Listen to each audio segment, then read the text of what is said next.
He was leaving the next day and I was like, when do you want to see each other again? And he just said, never. He literally wrote never?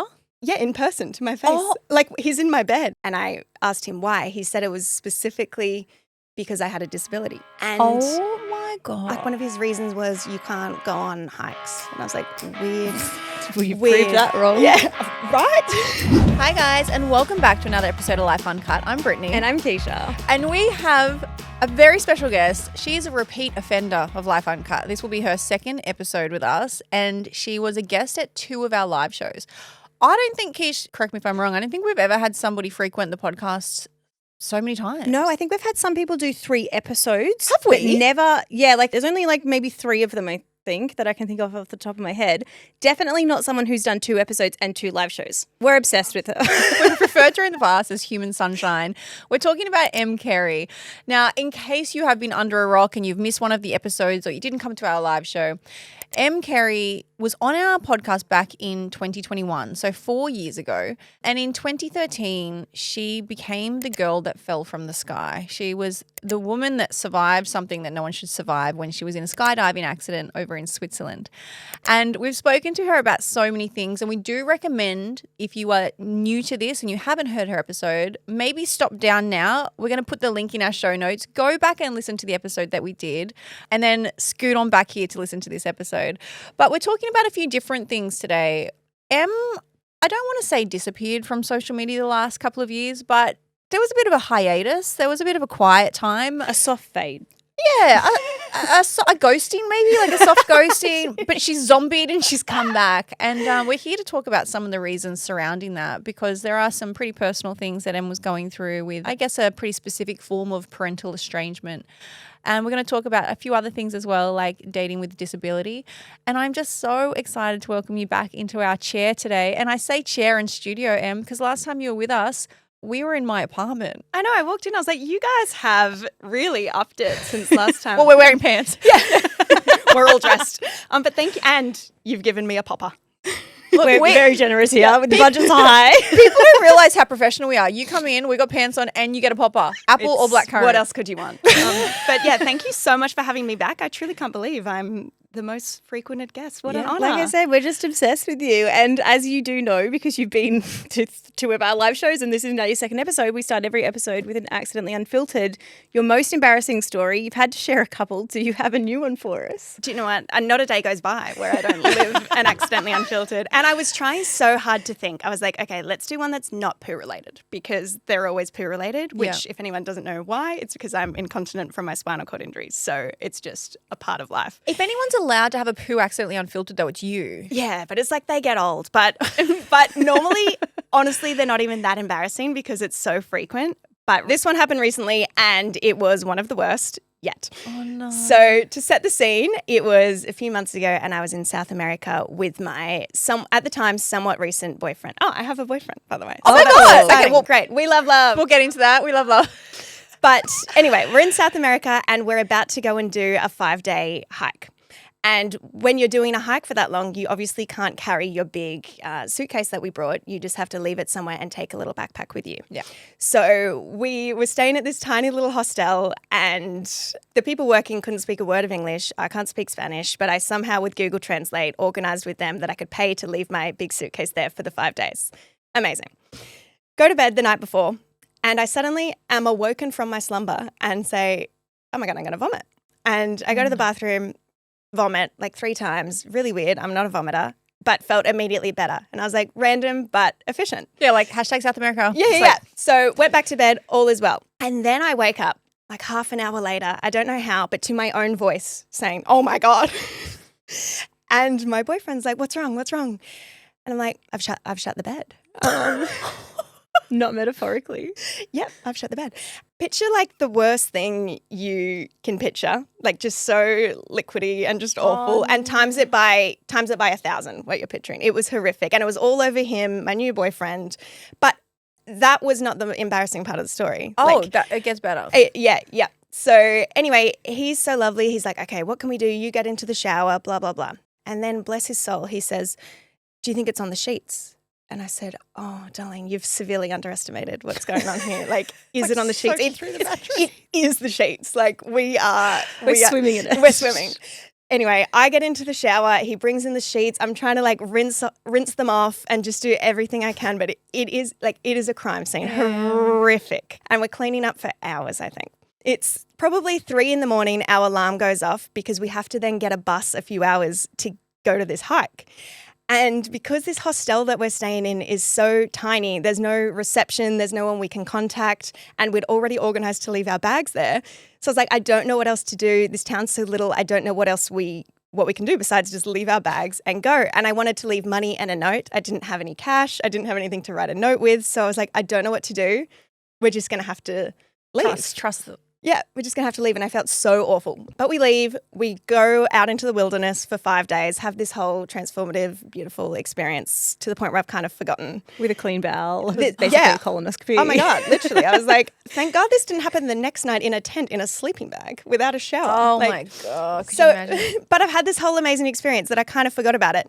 And then we get back to this little town and we're like, oh, no, we have to go get our suitcases. And I was like, oh, that's like the one hostel I would never like to return to in my life is this one, and I've got to go back. And is this just because you destroyed it? Like you left it in a scene of like disrepair? Yeah. And like we cleaned it as much as we could, Yeah. but it was still bad. I didn't leave. There's no one I could contact to be like, I am so sorry. Like, I'm so sorry about this.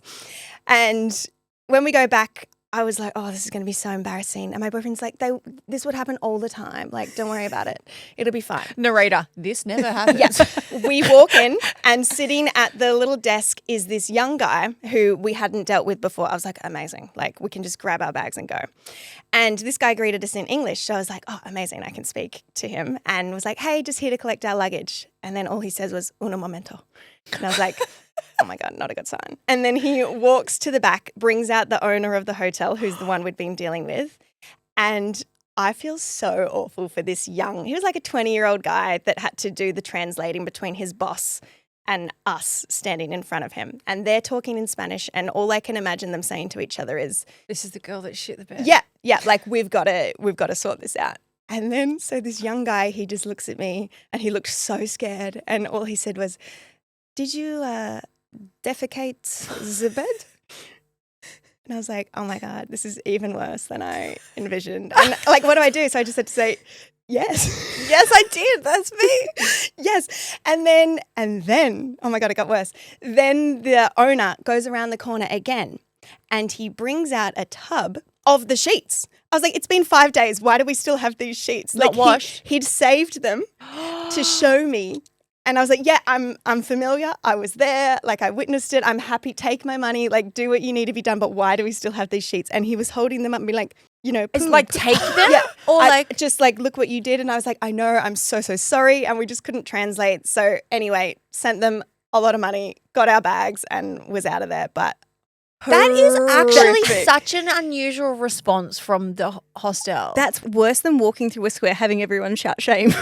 Yeah, like look at what you've done. Yeah. Look at the crime let's throw scene. them out, mate. Like, It's like he thought maybe you guys had just gone and had a party and like gotten off your heads and like it's pretty obvious you had an accident. Or maybe he thought we didn't notice, so he's like, oh, maybe they didn't realize I'll show them. I was like, oh we noticed. And did you or did you not tell them about your spinal cord injury? No, we could only speak the Okay. most basic words to each other. I feel like if there's ever a time to Yeah. use anything as an excuse, that's the time. it was just like, how much money do you want? Yeah. Here you go.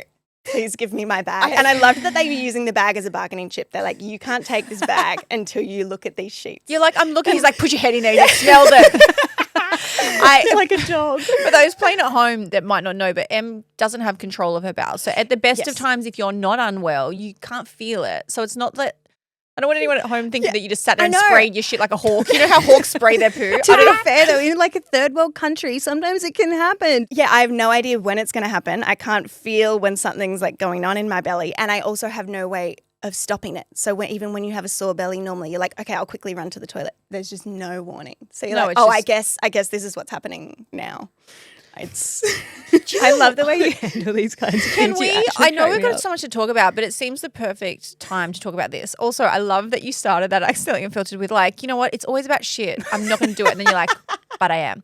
But yeah, nothing else compares. And to me, that's like, yeah, that was like a pretty horrific situation, but it's not that wild. Like things like that are happening, maybe not to that extent, but like once a week, you know? Yeah. But I'm like, to the average listener, that might be their worst nightmare. So can we talk about your boyfriend? I know we're going to get into it later, but you just said you're in a relationship, you're with a new guy. Is this secret squirrel? Can you tell us how you met him? No, we've been together for so long, like over a year, and I just haven't done the hard launch. Can we hard launch him here? Yeah, let's hard launch. What's his blood type? What's his address? Yeah, well, and do you know where we met? On Hinge. Nice. I met mine on Hinge. I met my husband on, a dating app, Raya, but not Hinge. But Ray is a bit cooler than Hinge. At least it's not Tinder. At least we're not. My sister got married off Tinder. You know what? I'm not yucking anyone's yum. However it happens is how it happens. It's all working. I really think we need to get over this narrative of like, I need to meet them in the wild. There is no wild. However you wild. reach the destination, who cares? And me in the wild is shitting in public. Yeah. Like, how am I going to meet someone? Em's only chance is online. No. Like this receptionist at the hostel, is that my guy? You know? Anyway, but yeah, we met. The only reason I don't love the Hinge story is because I just love a good love story. Yeah. And it's just a bit anticlimactic, but it really did the job. I was on Hinge for one day. Downloaded it for one day. I mean, that's a story in itself. Must be nice. I know anyone I tell this story to, they're like, I hate you. We matched, immediately like went over to text and then met in person, I think 2 days later, deleted the app. I was like, that was efficient. Yeah, so very happy with that. Okay, and then so do you guys live together? What's going on? Yeah, basically since that first day, basically. Wow. Yeah, it's going great. His name's Matt and he's just, a little angel.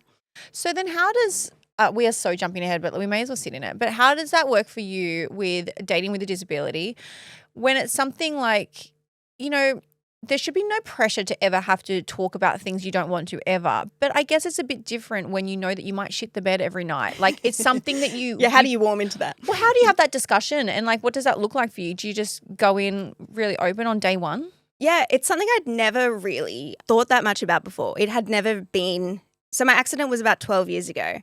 And not that I've dated that many people in that time frame, but whenever I have, it hasn't even really been a discussion. Like it hasn't been a big deal at all. And so I'd never had any kind of qualms with it. But after I left my last long-term relationship, which was maybe 2 years ago now, I had my first experience where it was like a point of contention. Yeah, that's the word I was looking for. Yeah, between someone else. And I'd never encountered that before. And it's interesting. I think we spoke about this at the live shows, but after probably the 10-year anniversary of my accident and when I released my book, I kind of found myself going through this thought pattern of like, I just feel so detached from that whole part of my life, like the accident side of it and the whole story of it all. And because it's a skydiving accident, people find it so interesting. Yes. But when it's just my real life, I'm like, it's the most mundane topic. And you're like, I'm over it. Like, it's not who I am. Yeah, exactly. So I found myself like really trying to not make that the most interesting thing about my life. Obviously, the disability is different because that's something I live with every single day and I'm not at all ashamed of that. And that's the part that still affects my day-to-day life. But I also don't want that to be the most interesting thing about me. So when I meet someone new, I try really hard, not just in dating, but anyone really. I try to avoid it coming up the first time we meet. So I don't even know how I do that. Maybe in not going for a walk on the first date where they're like, why are you limping? And I'm like, I sprained both of my knees at netball that I don't play. Or, or just being very vague about it because I want them to get to know me without that first. But a few years ago, I met this guy and we were dating for a few months and he was really, really lovely and it seemed like it was going in a really good direction. And then one night he randomly turned to me and was like, we lived in different cities. So I was like, it's actually pretty funny in hindsight. I was like, when he was leaving the next day and I was like, when do you want to see each other again? And he just said, never. And I was like, he said never? Unexpected response, but okay. He literally wrote never? Yeah, in person to my face. Oh. Like he's in my bed and he's like, never. I was like, okay, and were we going to discuss this had I not brought it up? And then I was very rattled because everything seemed fine until that moment. And then when we were talking about it and I asked him why, he said it was specifically because I had a disability. And oh my God. I gave him so many opportunities to be like, look, like if you're just not interested, that's totally fine. We're just getting to know each other. It's so, you know what I mean? It's so fine if you That's just normal. Yeah, whatever. Like no hard feelings. You can just say you're not interested. And he just kept doubling down. He's like, no, I love everything about you. I've never felt so close to someone before. It's specifically because of your disability. I was like, I'm going to give you another chance to not say that. And he just kept like doubling down Like on you're that. making a choice here to Yeah. say this to me. Yeah. And I just never encountered that before. How horrible. I'm so And sorry. your jaw's on the floor. Like, I'm actually speechless. I was so shocked. And I remember I had kind of two main thoughts afterwards.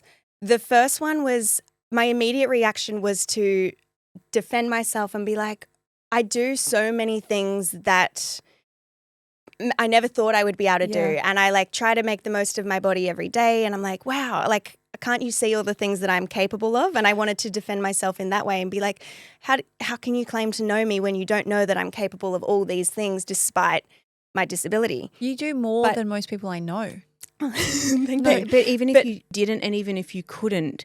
Exactly. That was my second thought. I was like, that's just my ego. That's me being like, you know, like, can't you see how much I drive? And then the second thing, I was like, but that's so besides the point, because what if I was still in a wheelchair? Like, what if I couldn't, like, one of his reasons was you can't go on hikes. And I was like, weird.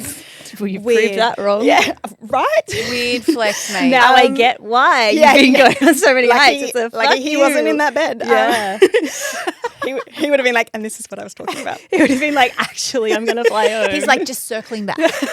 I told you this would happen. what a fuckwit. Yeah, Wow. but I was like, man, and I gave him, normally I'm quite reserved and I don't really stick up for myself as much as I want to internally, but I have never given, I wish it was recorded, like a 2-hour talking to this guy, being like, why does it matter? Like, why are you basing who you want to spend your life with or even the next few months with, whatever it is, on something that is so like beyond our control and something that doesn't actually determine who a person is? I remember him saying, I've never met someone with a disability before. And I thought, have you ever been in the world? Yeah. Like, I don't know what you mean. But I think because of that, if that is true, he had such an idea built up in his head of what it means, what someone's life must be like with a disability, that he didn't actually give me a chance to get to know me. He just had all these assumptions. Yeah. And yeah, but it just got me really upset because I was like, I'm outraged because I'm shocked. But what actually I found really, really nice is that for not a second did I believe anything he said. Yeah. And I thought, wow, if this was 10 years ago, straight after my accident, I would have really, really let that affect me. But there was not a second where I questioned my worth, questioned my value, questioned whether or not someone would be able to love me. I just thought, wow, that is his thing. And Says so much more about him than you. yeah, but it got me really upset for other people thinking maybe I'm really naive in being so shocked that he has this view, because I'm sure there are people living with disabilities that are perhaps far more obvious externally than mine is, that are dealing with this every single day. And I got so upset and angry on behalf of those people. Yeah. Because I just hadn't really expected it before. When you gave him a TED talk. Yeah. Oh, yeah. But like also not your responsibility to educate. Like that's just such a gross mentality. Did that impact dating afterwards? Like did you do anything differently after that experience? No, it really didn't impact. aside. Yeah. I was more just so shocked. Yeah. And didn't realize how much I like wanted to rally for everyone else with a disability until this moment. It really like unlocked something in me where I just felt suddenly so protective of everyone else in the dating world that has a disability, and me like, wow, I'm so sorry to anyone else who is going through this. And I feel really naive that I hadn't even considered that's something that people are judging us for on the outside. I really hope that you can retell yourself that story and be so proud of yourself for the advocacy that you have done for other people that live with disabilities. You know, I know that over the past couple of years, even since your accident, the amount of perceptions of disability that you would have changed in a really positive way, something that I doubt you would even know the tip of the iceberg about. Like, you've educated me so much on there's something you said 4 years ago that I have never, ever forgotten. Oh my and God, what? It's to do with going and using public toilets. If you're in a line for something, like if there's a line for the women's, like at a football game or like at a concert or something like that, if you're at a bar or a club, I have never used the disabled toilet since, because And disabled car parking. I've never parked in disabled car parking to begin with, but sometimes if I was at like a club or something like that and there was a massive line and there was just like an empty disabled toilet or whatever, and there might be two of us so we could go in together, I'd be like, oh, we'll just quickly run in, we'll just quickly use it, quick. And you taught me that like a lot of the time people that have disabilities, they don't have the minute to wait. If they need that toilet, it needs to be available for them right now. I have not used one since.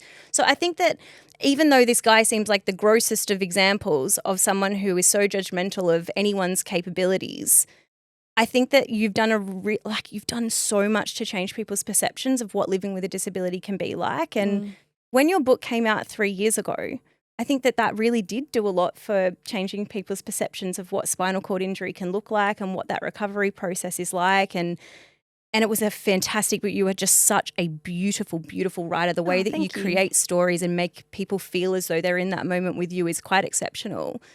But when your book came out, you actually experienced something really, really sad personally that was going on at the exact same time that should have been this kind of joyous moment for you. Can you talk us through that?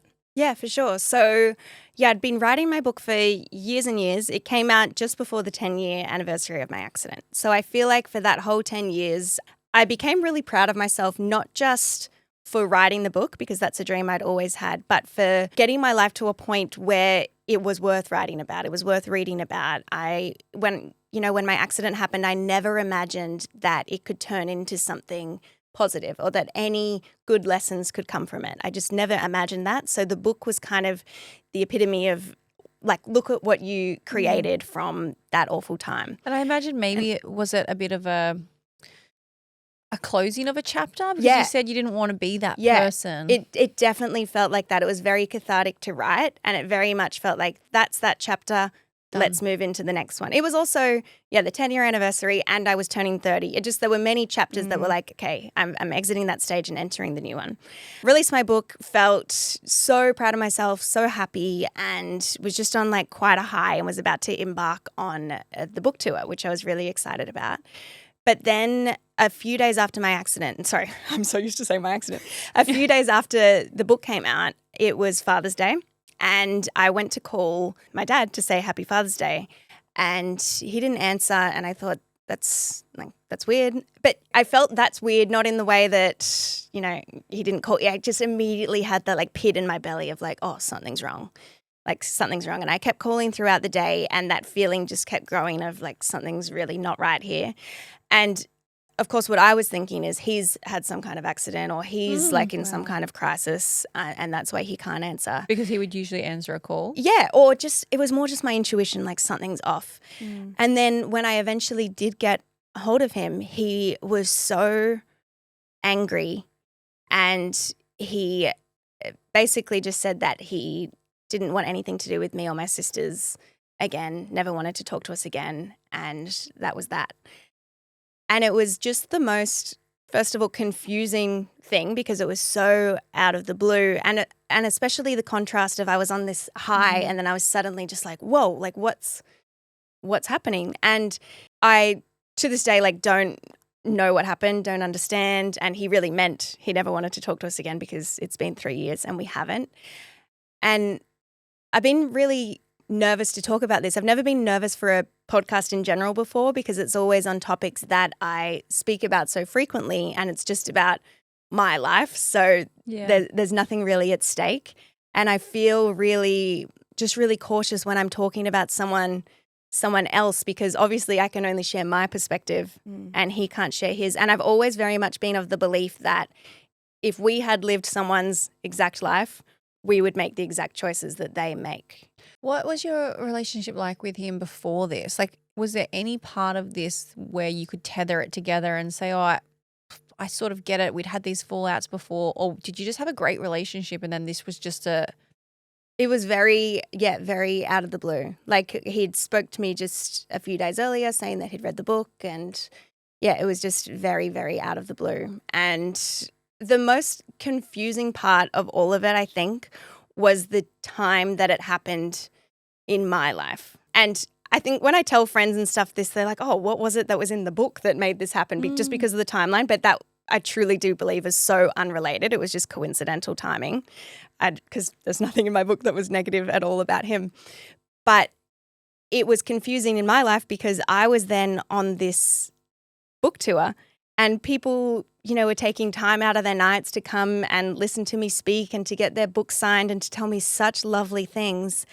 And suddenly I just had so much doubt about all of that because I was like, how can these people, these strangers who don't know anything about me think so highly of me when someone who's known me my entire life doesn't want to hear me speak at all and refuses to ever talk to me again? And I thought, if all these people knew me that well, would they think that way of me as well? It was just such a contrasting time in my head. You're like, how can the person that's supposed to love me not love me? Why would anyone else? Yeah, is that what yeah. you mean? Like, this person is the one person that's put on earth that is It's supposed to be kind the of their guarantee. duty. Yeah, It's like, that's what I'm supposed to have, that support and love. Yeah, exactly. And being 29 years old, I'm like, he's got the chance to know me over 29 years. He knows me really well. And if he has this view of me, then everyone else's view of me must be wrong. Like, that must be the accurate version of me. Like, you're holding up this facade that everyone's fallen in love with, but if they were to get to know the actual you, this person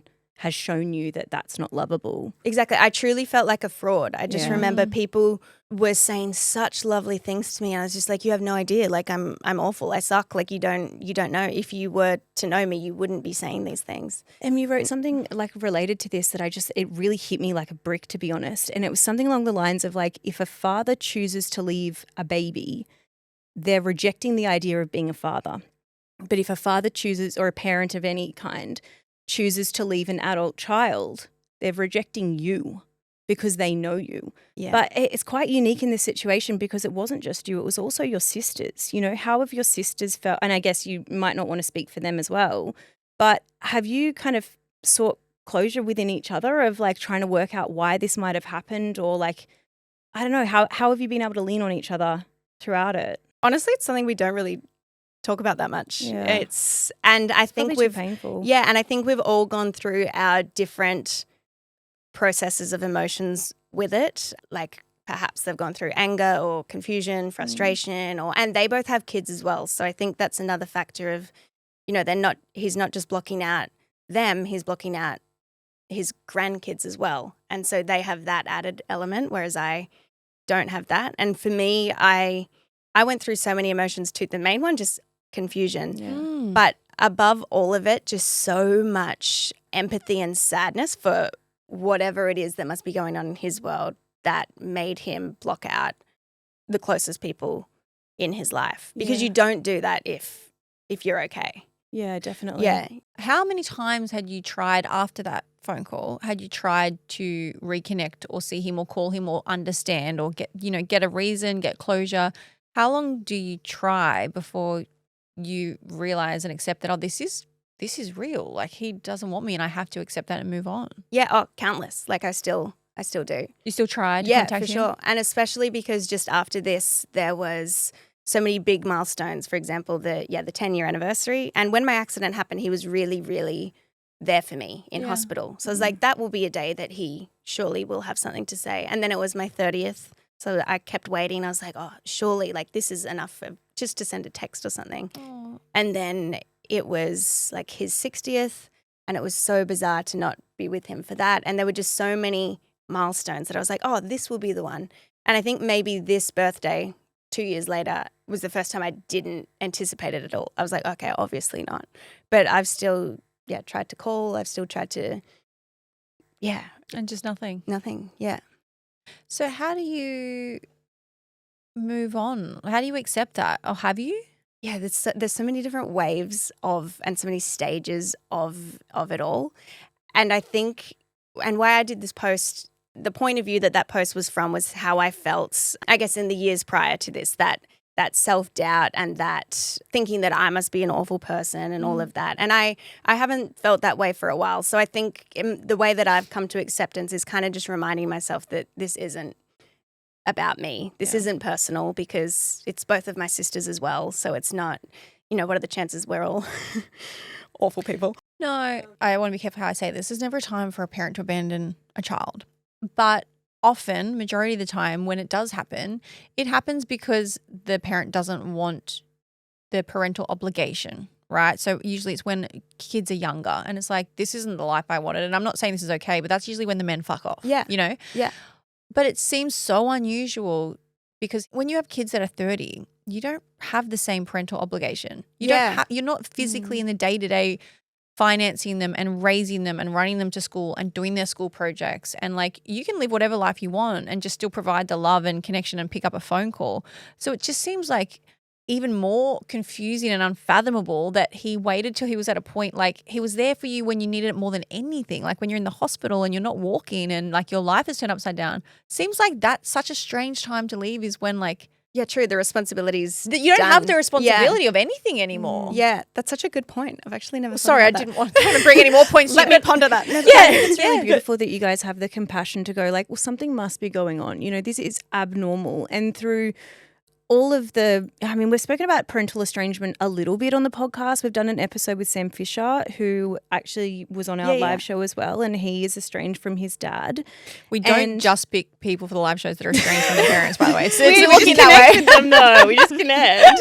And we've done an episode on narcissistic parenting with one of our listeners who also has cut off her mum because of some stuff that had happened. But in both of those situations, and I think in the majority, it's the adult child choosing to remove themselves from the parent's life rather than the other way around. Yeah. And I actually think that it is a really beautiful perspective that you guys are able to kind of step back and park your ego, park your kind of like personal, you've hurt me and you've abandoned me, and go, I feel really sad for what must be going on.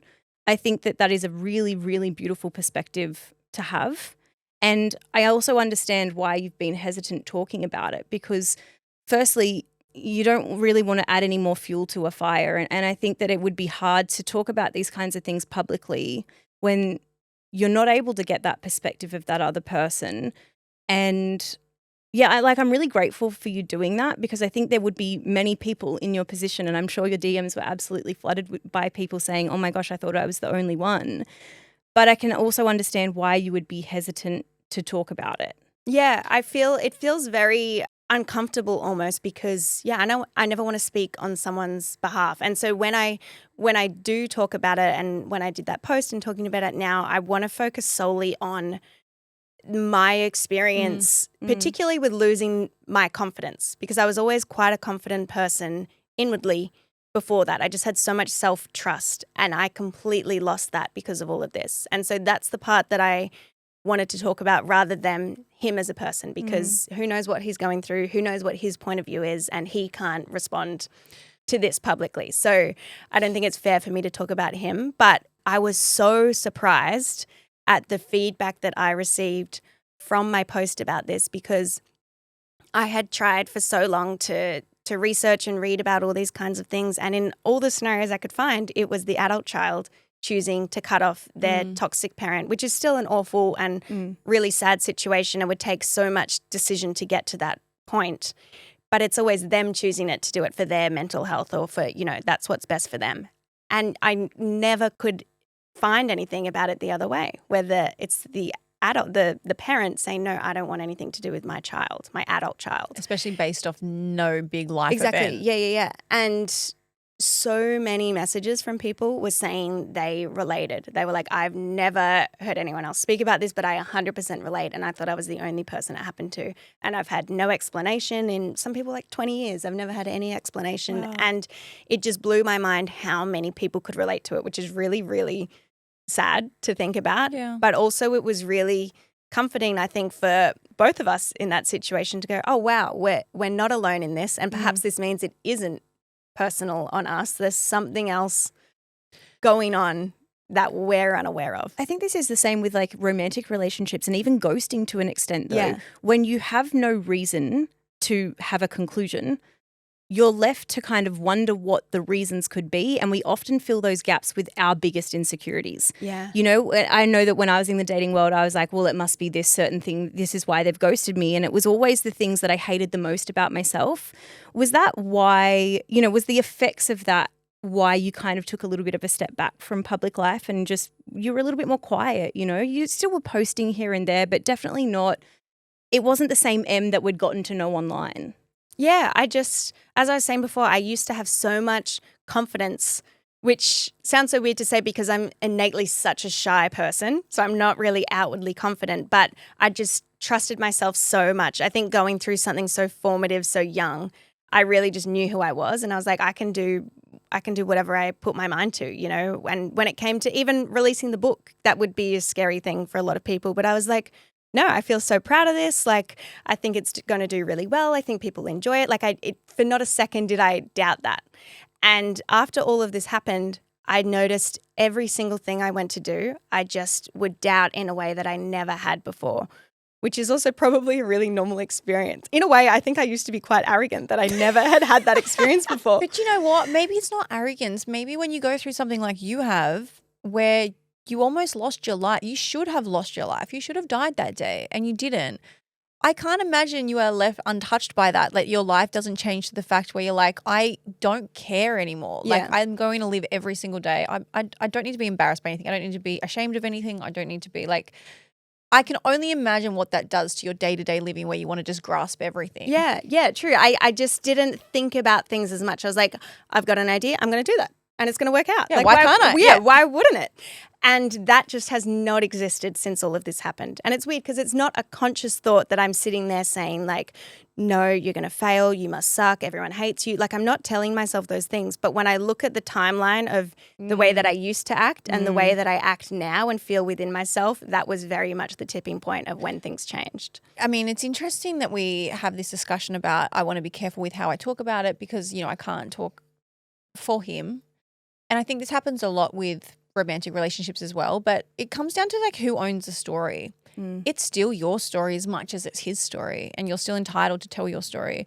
And I can only hope now that you are talking about it here, you're talking about it on your socials, that is going to help flip your narrative in your brain again to get you back to the M that you were, because it's a shame that since that moment you've felt like you're not the same person or you're not worthy of whatever it is you're achieving. Maybe it's going to help you a lot by having these connections with other people where, like you just said, you've realized, oh, you know what?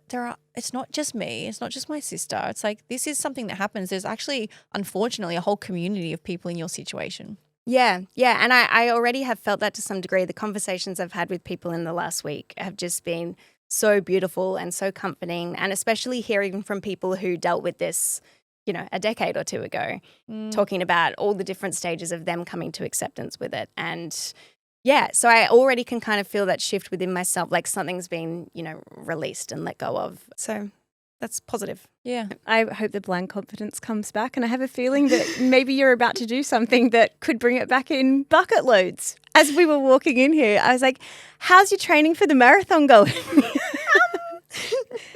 So you've decided to take on the New York Marathon. It's a very big event. It's one of the world's biggest. It's something that I think only about 1% of people will ever complete, is a marathon during their lifetime. What gave you this idea? Well, do you know what? Everything we were just talking about was kind of the reason. I was like, I used to I would put my mind to literally anything and be like, I'm going to do that. So I was like, what can I do I just wanted to remind myself of who I am, that I'm someone that can reach for things and achieve them. And even if I can't achieve them, I'm someone that actually really enjoys the challenge. And universe, don't listen to that too hard, because you're like, I've fucking done it. I know it's about the journey, not the destination, but I want to get to the destination. But what I mean by that is, like, I find when I am the most me and I'm the most passionate and driven, it's when I like have a goal that I'm working towards. And whether that's a goal that I've set, like the marathon, or whether it's something like when I was in hospital, which was out of my control. But in hospital every day, I was like, okay, here's what I have to do. I have to get up and I have to work on this. And it just gives me like a bit of a, I don't know, like bit of gusto. Bit of a pep in my step. Well, it's like also a purpose. Yeah, exactly. And so I thought, okay, I need a big goal that can just remind me of that part of myself that's been missing for so long. And I chose a marathon specifically because it's always been a dream of mine to do. Before my accident, I was a runner. I loved running. And so it was always just something that I told myself, one day I'll run a marathon. And I just imagined that I would have more time to do that. But then when my accident happened and I was told I would never walk again, I then had to come to terms with, even more than that, I was more upset thinking about the fact that I would never run again.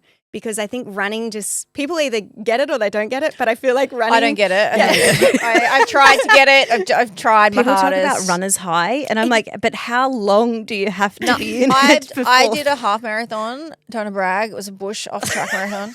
Well done. I did that because I was like, I wanted to tick it off of the list Yeah. as well. I did it with my whole family because we're like that weird family that wants to do that stuff together. Did it with my whole family, and I was like 20 kilometers in.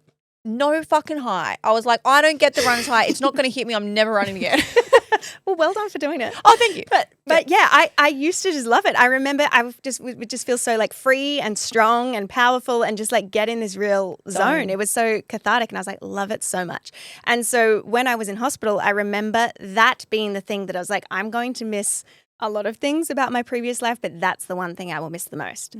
And I made a really conscious decision in hospital to not set too many physical goals because I didn't know whether or not I was going to get better. It definitely didn't seem that I would. So I was like, I don't want to put all of my happiness and all of my expectations onto a physical thing that's pretty much out of my control that might not happen. So I wasn't like, oh, well, obviously I wanted to be able to walk again, but I tried so hard to not make that my main goal. I wanted to make sure I would be okay with or without walking. Yeah. So I put more of my effort into my mental and emotional health.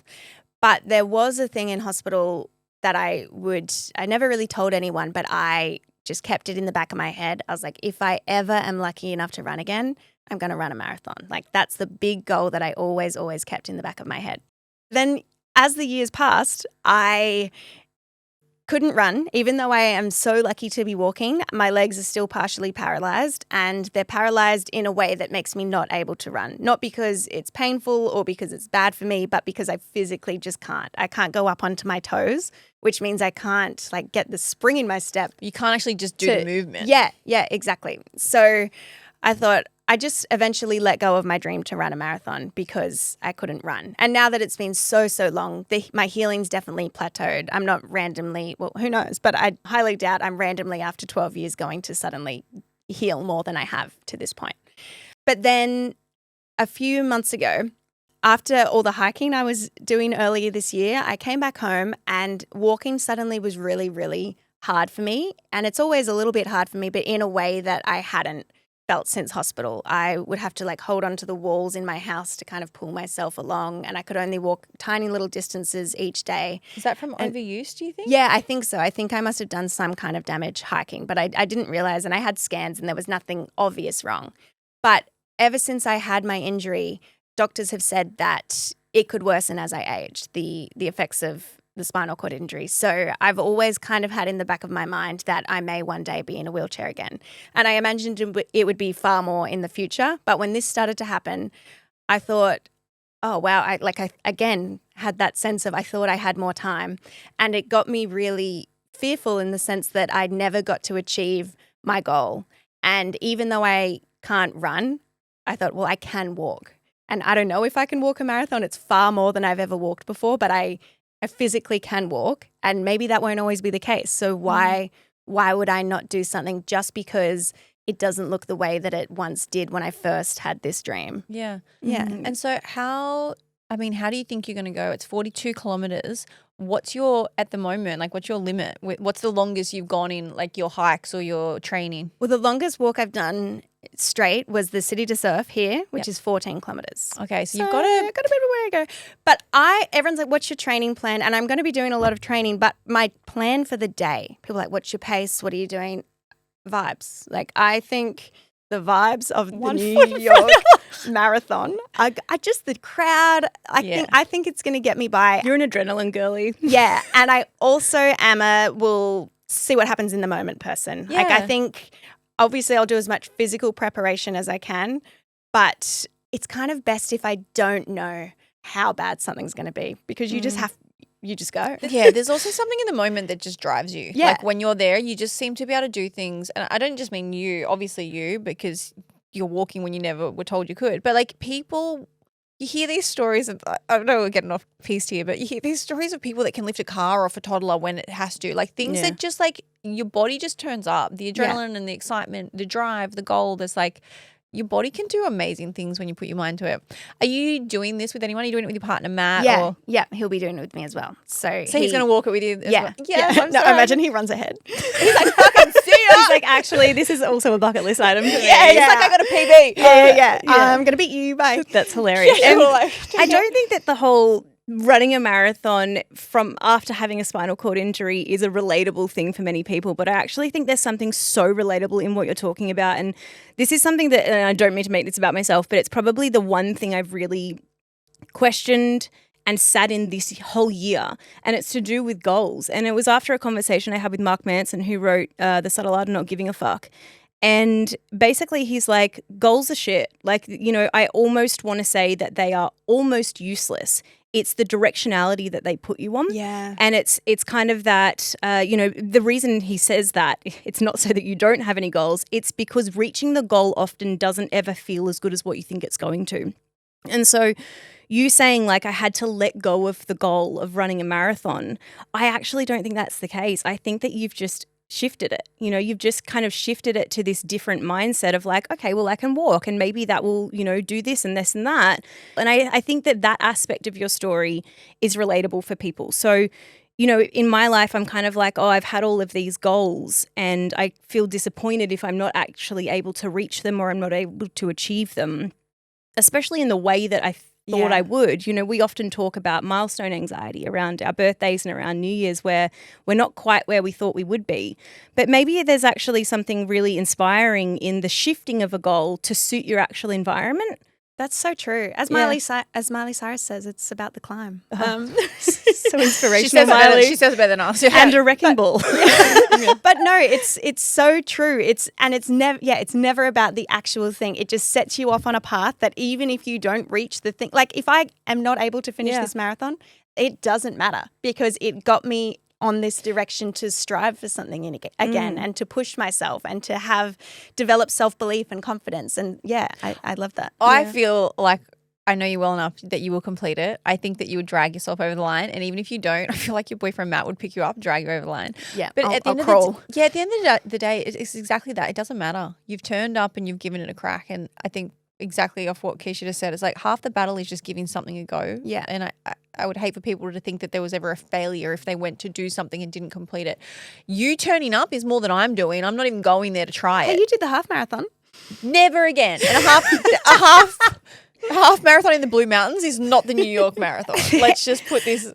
Maybe you can imagine that guy at the hostel, the one who speaks Spanish. Just imagine he's 2 meters behind you. Did you? That's what you're walking away from. Oh my God, true. That will power me. Yeah, that will I've get never you wanted there. to get out of a room quicker than I have that room. Do you feel like there's any part of you that is wanting to do it as a fuck you to this guy that was like, you know, I don't want to be with you because you have a disability? Like, is there anything that's maybe even deep down? Because I remember when I used to go through like a bad breakup or something, or the best revenge for me was always like, I'm just going to show you what you missed out on. Like, I'm going to show you that I can do whatever I want to do. Do you think there's anything laced in that? And I'm not saying that this is the right thing to do when you break up. Yeah, it's but not we're fucked healthy. with validation. But sometimes it's a driving force for people. When someone says you can't do something, it's like, watch me. Yeah, maybe. I don't think so. And I also don't think he would ever know if I did it. I don't think he would. He would. He'd be lurking. Tell me his name after this and I'll make sure I do. We'll send it to him. Yeah, imagine. But no, I really don't think so because as I said, I was so even shocked at how much that didn't affect me. It upset me because I thought this was going somewhere with him, but it didn't affect me in the way that I thought I was worthless because I couldn't do these things. Yeah. And in a way, I even felt the opposite. I was like, I don't want to prove that I can do these things because then your love for me is just circumstantial on what I can physically do. Yeah. So, yeah, I kind of felt the opposite. I almost was like, I want to do the least that I've ever done physically in front of this man because I should still be lovable even Yeah. without all of that. But who knows, maybe it was for the hike because when he said you can't go on hikes and I was like, what? Fucking watch me. You've set a pretty ambitious target of what you want to raise. Can you tell us who you're raising money for with this New York Marathon? Yeah, so another component of it, there was the big personal goal of just the lifelong dream. And then there was the goal of wanting to just strive for something again and show myself I was capable of like working towards something. But even when I was thinking about those two things, I just can never shake the fact I'm like, but I'm so insanely lucky. Like who else that has a spinal cord injury is able to be like, oh, here's a goal that I have. Maybe I can't run, but I'll still walk. It just still seems so like just unfathomable to me that I have the opportunity to walk.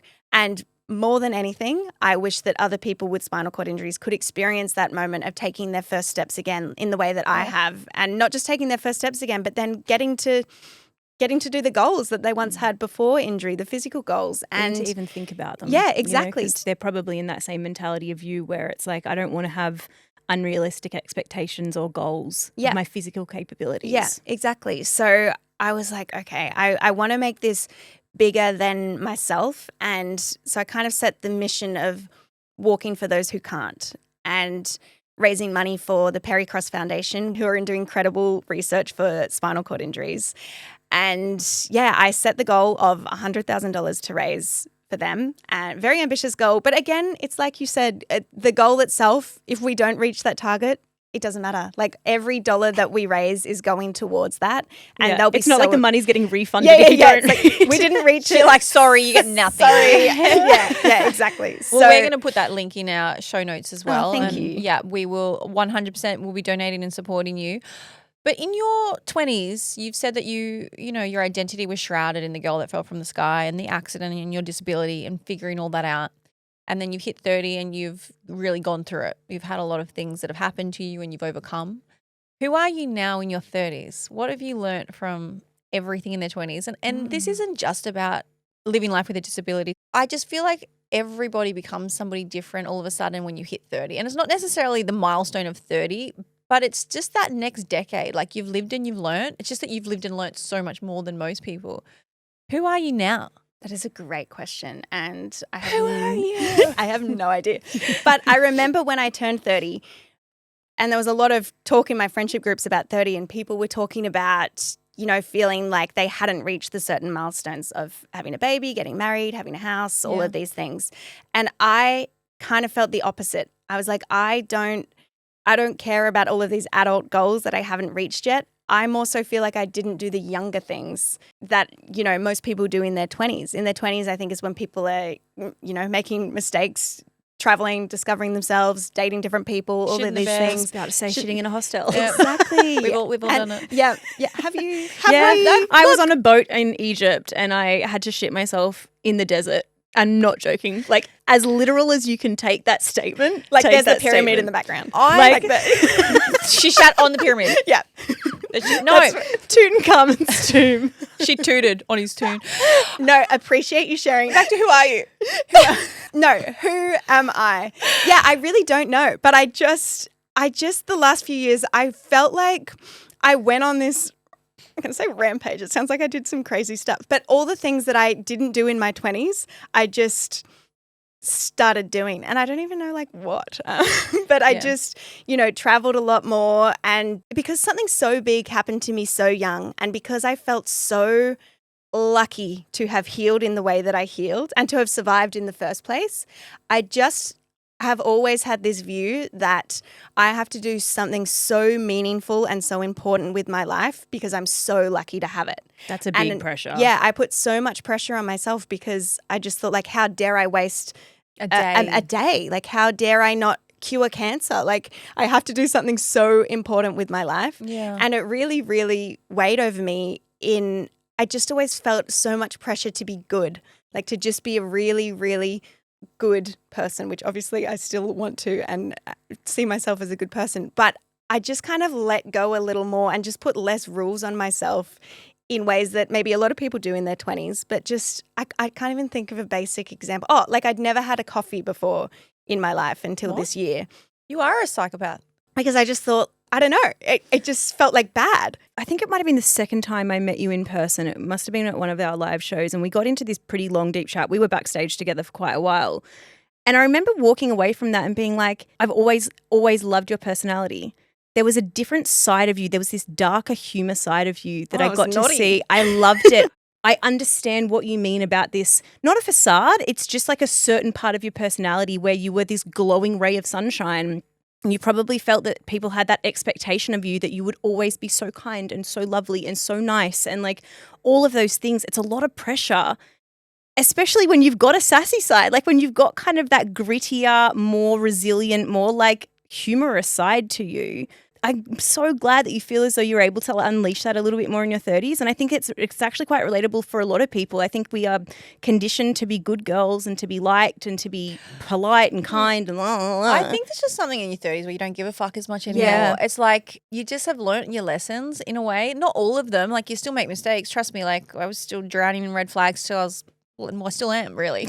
But I've never escaped it. But I just think you don't care as much. And you probably learned that lesson earlier. But I say it to a lot of people. Like I have a lot of younger friends, and it's hard when you're listening to some of the things they're saying, and what you want to say is like, just you wait. In 5 years, you won't care. Yeah, I remember people always saying that to me about their 30s specifically. Yeah. And I really felt, I was like, I can't imagine not caring about people's opinions because I already feel like I don't. I feel like I already had such a solid view of myself that outside opinions didn't matter. So I thought I was there. And then, no, when I hit 30, like something changed again. I was like, it's not even outside opinions. It was my opinion of myself, like all these standards that I was holding myself to. And I was like, no, like let go. Just a little, live. like, yeah, have a coffee. So do you drink coffee now? I have an iced almond mocha with only half strength coffee. You wanker. But it just is like, belong in it's Bondi with basically, that. it's basically an iced chocolate with a little dash of coffee. She's like, okay, I have Milo and I. Yeah, I have Milo. Thank you so much for coming in today. I could talk to you forever. I just can't thank you enough for always coming and sharing such a rare insight, like your experiences, and you might not think they are, but they are. Like not many people have experienced what you've experienced on every level, like even to the situation with your father recently. And it's not easy to talk about, and it's definitely not easy to share with, 100 million people. But we Wait, can't- 100 million people? I exaggerate. We've had 100 billion downloads, yeah. But we don't have that many people listening to this Yes, episode. that is how many downloads we're expecting on this specific episode. Yeah. Share it with your friends. Hit like, the link. Let's take a rid of couple all- zeros Yeah. off. We will have links to your social media so that everyone can follow along with everything to do with the New York Marathon and all your travels, and also a link to donate. What was the charity, sorry? The Perry Cross Foundation. Perry Cross, great. There'll be a link for that in our show notes as well. Thank you so much for being here. Thank you.